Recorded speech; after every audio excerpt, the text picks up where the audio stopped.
Hey guys, how you doing? Welcome back to the channel. If you're new here, I'm Jimmy. We're making it work. I like to do a lot of videos about random things sometimes. Either reviews on tools I use might pop up.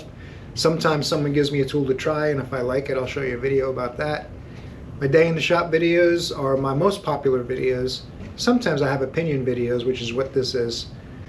We're going to talk about the flat rates effect on the auto repair industry in this video. So stay tuned. Now, some people might not think the flat rate system is good. Some people might think it's absolutely fantastic. Some people would rather be on a salary. Some people would rather be hourly. And there's a lot of different opinions and a lot of different versions of the pay systems and how they all work, the benefits, pros and cons. So let's go over that. The most profitable thing for any repair shop to do is pay their mechanics on flat rate. Basically what they're going to do is motivate you to hustle. If you're not really good at hustling, you don't care for it, then you probably don't want to be on flat rate. It's very stressful, can be very stressful, depending on where you work, depending on the group of people you work with. It's a pretty cutthroat pay system because everyone's pushing and shoving, wanting to get, if you said there's one good ticket and 3 crappy tickets, and you got 4 mechanics, they're going to be pushing and knocking each other over trying to get to the good one. And every one of them, regardless of what they say to you in person, every single one of them wants the better ticket and wants someone else they work with to have to deal with it. Just the nature of the beast. And you compound that with the fact that the more experienced you are, the more likely you are to get punished. Let me clarify that. It's not that they're intentionally punishing you. It's that if you have a very high ability and a lot of experience, you're going to tend to get the problems, the really oddball situations and diagnosis, electrical, and things that nobody with a little less experience or less certifications or whatever the definition might be. I think I can hear that. Radio. I can hear the radio a little bit. I can feel the demonetization. A lot of times, because you have more skill, you're going to get that work. That's just the way it is. If you have less ability, less experience, however you want to look at it, you're going to end up doing brakes, axles, shocks, struts, occasional wheel alignment, oil changes, mounting and balancing tires. And occasionally I've even seen the entry-level guys doing tune-ups and having scanners in their hands, pulling codes and trying to do diagnosis work. Any good shop will not let that happen. By that I mean a good shop knows the best mechanic for each scenario, and a bad shop will just give any work to anyone, and the less they pay them, the more likely they're going to get a majority of the work, and they're gonna you're gonna not give any work to the guys that are capable of bailing you out when things go wrong. The problem with that is eventually that all comes to a head and everyone ends up unhappy, and it creates a lot of tension and animosity in a shop. Very, very poor environment to work in. So luckily I haven't stayed at shops like that for very long. I've always worked in them, or I shouldn't say always. I have worked in plenty of toxic shops like that are just going to only give you the problem vehicles, and the only way you'll get a good ticket is when there's overflow. If they have so many good brake jobs and water pumps and tune-ups to do that the younger guys or the newer guys or the less experienced guys can't keep up, then you'll get some of the overflow. And that happens even in good shops. It's just the nature of the beast. I mean, they have to get the complicated stuff figured out, and they have to get all those brake jobs and wheel alignments out the door too. So it's just the nature of the beast. You have to understand that when you're getting into flat rate, it's going to happen. And you got to figure out workarounds. You got to figure out how to be productive and take those really easy jobs when they come to you and just enjoy it and knock it out. Like sometimes I'll work on a car that's really complicated to figure out, have to get additional diagnosis time, wait for the customer's approval. You might spend 3 hours doing a complicated diagnosis, and guess what? It takes you 3 hours.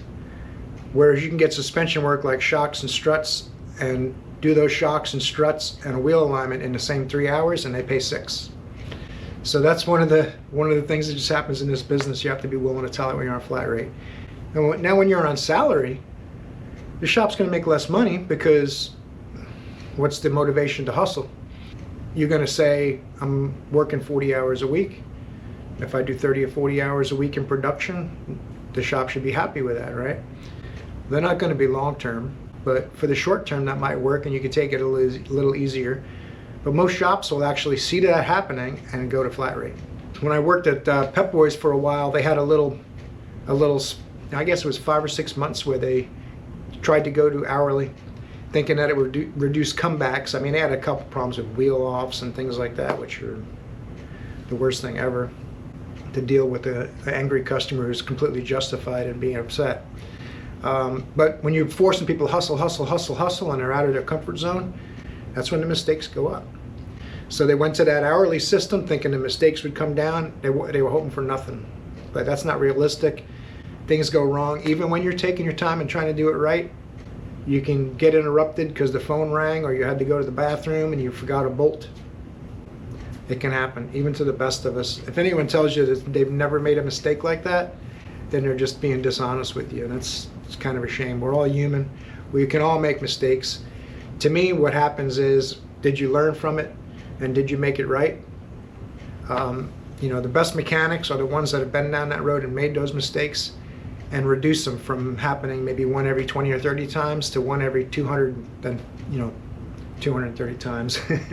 But the problem is when you don't learn from them and you keep making the same mistakes over and over again, that's a different story. Maybe it's time to find a different line of work, be a service advisor instead of a mechanic or that kind of thing.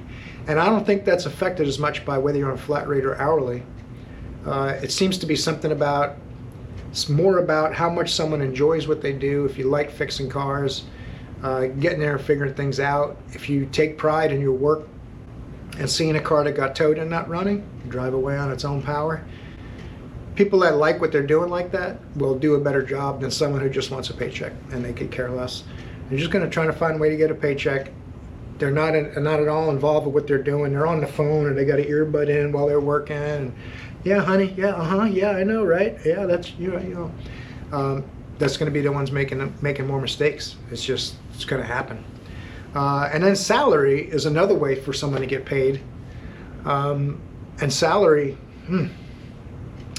that's a rough one because depending on who you work for, if you're on salary like in management especially, it can happen in mechanics as well, if they pay you a pretty decent salary, they might say, hey, I need you to stay an hour late and finish this car tonight. It's got to go tonight. Well, guess what? They're going to expect you to stay and work late and get the same salary. But they'll rarely ever let you leave early. If you work for a good place and you worked an hour late that night, the next day, if you're not too busy, they'll let you go home an hour early to make it back up. But a lot of shops don't want you to do that. They're trying to make as much money as they can, and you have to kind of understand from their perspective, they like money. So it's going to be your job to put in the extra hours when they need it. I've been asked over the course of my career a few times to skip lunch. Do you have to take a lunch today? That's on flat rate, and of course to which I always reply, yeah.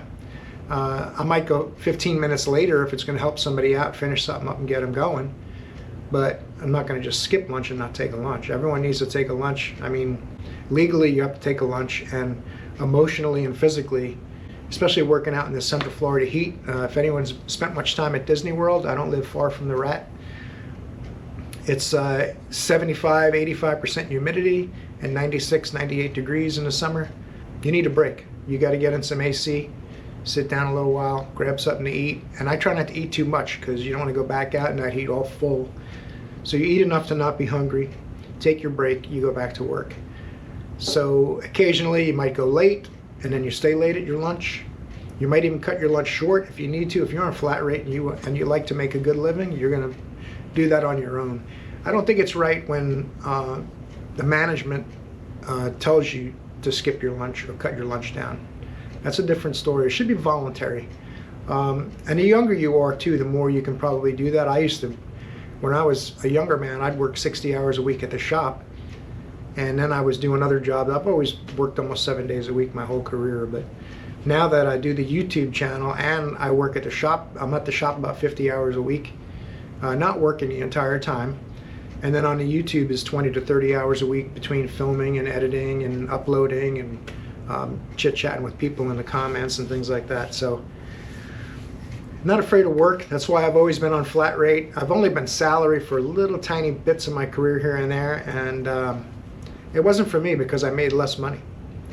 A lot of people say on flat rate you can't make any money, but They probably either don't like to hustle, don't have the tools to do the job well, or the experience to figure out where it's okay to take little shortcuts and figure things out. I watched a video today, mobile mechanic, I forget his channel name, I'll put it in the video here, but he said that a condenser in a Toyota he was doing paid too much labor, so he was going to cut it down, and it only took him 20 minutes to get it out, and it paid 2.5 hours in the labor guide, I think he said. He said, but you don't really have to take the radiator and drain the coolant out like they say in the repair procedure, so it saves a lot of time, so I don't want to charge the customer for that, which, I mean, that's great. That's a real stand-up thing to do, but the only time you can do that is when you spend more time. Is the customer understand they're going to pay you that time? So what normally happens is when you do save time, you're making up for the times you didn't save any time and you lost a bunch of time. Flat rate world, if you're working 40, 45 hours a week and you hustle, 50-hour week shouldn't be a problem. Last year I averaged 52 or 53 hours a week on average. So that means I had some 43-hour weeks, some 63-hour weeks, some 35-hour weeks, some 75-hour weeks. But on average, 52, 53 hours all of last year. So, and it's about the same for this year too. And I'm 62 years old. So if you're 35 years old and you don't think flat rate's for you because it's too hard, then you probably have a different mindset, and you should get into, you know, being a car salesman or a service advisor or something where there isn't quite the hustle that it takes to be successful on flat rate. But one of the hardest things about flat rate I've found over the years is you just expected to do a lot of things without being compensated. You don't get paid for road testing cars. If you get yourself in a diagnostic rabbit hole and you don't stop and go get extra time, you'll be spending time on cars for free, because you could spend extra time, get it figured out, and then go tell them to call the customer about it, and the customer goes, I'm not going to pay that extra time. So you got to be careful on flat rate. You can really, I mean, the DVIs, I made a video about the digital vehicle inspections. They take about 15 minutes, sometimes 20, and you get paid 0.15, 0.2, 0.5, depends on where you work. Some places don't pay anything. They just tell you, well, you'll find work and you'll make money on the work, but they don't seem to understand that you're behind already because you spent the 15 or 20 minutes for free. So if you look at 4 cars a day doing those inspections, it's an hour that you've already spent on the cars. And then if you road test all your work, you might have an hour in that. So 2 hours a day, you haven't produced anything. So you're trying to make your day up in 6 hours that you work. It's kind of tough. I don't think a lot of business owners, especially using these big giant corporations, they don't think of any of that stuff. They could care less. All they do is look at the numbers at the end of the week, see if their parts profit margin was right, their labor profit margin was right, and did we hit the gross number? That's all they know. You know, they want, you know, there's things like loaded profit and all loaded labor profit, loaded parts profit and loss, and all that kind of stuff. But that's a whole different video. It's just that I just wanted to say that on flat rate, you really got to run it like it's your own business. You got to have a good relationship with your service writers and your service manager. And they have to be willing to work with you when things go off the rails a little bit on unusual things. Hopefully they can help you make that time up, but it's hard. You definitely have to be of the mindset that you're going to make it work. And that's how I named my YouTube channel, because that's what I've been doing for 40 some odd years when I fix cars. So if you work in a good shop environment, no matter how you're paid, you're going to be fixing cars and making a good living. And cars are getting more and more complicated, almost like they don't want us to work on them. That's also another subject for a different video. But so those are the 3 ways: flat rate, salary, and hourly. The best, least stressful way to be paid is hourly. If you work over 40 hours, you'll get overtime. They ask you to stay late, you're going to get time and a half. So that helps if you're hourly. But you're also, you'll know how much money you're going to make every week. That's great. But there won't be potential to make a lot more money unless you work more hours on the clock. Not necessarily what you fix doesn't have much of anything to do with it. You can get paid hourly and make, you know, $25, $30 an hour and do 5 oil changes a day all week. So at the end of the week, you did 25 oil changes and made a decent living. But the shop won't make any money and they won't be happy about it. So many pros and cons and positives and negatives to every pay system, and nothing is perfect. I would think the best thing for me, if I was in control of my own destiny and did that kind of thing, controlled the payroll, I would think a certain hourly wage and then some type of flat rate style bonus based on your productivity. So if you made, say, $22 an hour on the clock, or $18 an hour on the clock, whatever it is, and then you got a couple percentage of, 10% of the labor on a ticket on top of your hourly wages. The thing is, when you try to change those pay structures, most shops are going to try to do it in their benefit, because let's be honest, it's a profit-based corporation like every other one. They want to make their money, so they'll sit down and they'll figure out how you make a little bit less than you make now. So you got to be aware of the math. You got to be honest with yourself. They got to be honest with you, and you got to be honest with them. Everyone has to hash that out if you try to go to that kind of pay system. Hourly and a flat rate bonus if your productivity is over 100%. You work 40 hours on the clock, you do 45 hours for the week, you get a little extra chip from those 45 hours that you worked all week. And if you only do 25 because you're slacking a little bit or were slow, then you're just going to get your hourly pay, that kind of thing. So you guys tell me what you think in the comments.